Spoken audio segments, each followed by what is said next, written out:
عورت اور دکاندار کی کہانی۔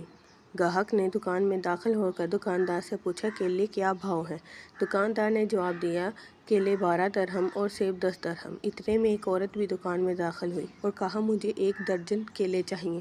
کیا بھاؤ ہے؟ دکاندار نے کہا، کیلے 3 درہم اور سیب 2 درہم۔ عورت نے الحمدللہ پڑھا۔ دکان میں پہلے سے موجود گاہک نے کھا جانے والی نظروں سے دکاندار کو دیکھا۔ اس سے پہلے کہ وہ کچھ اول فول کہتا، دکاندار نے گاہک کو آنکھ مارتے ہوئے تھوڑا انتظار کرنے کو کہا۔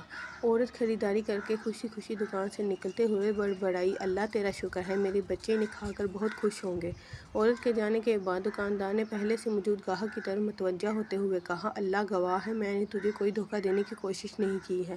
یہ عورت 4 یتیم بچوں کی ماں ہے، کسی سے بھی کسی قسم کی مدد لینے کو تیار نہیں۔ میں کئی بار کوشش کر چکا ہوں، ہر بار ناکامی ہوئی ہے۔ اب مجھے یہی طریقہ سوجھا ہے کہ جب کبھی آئے تو اسے کم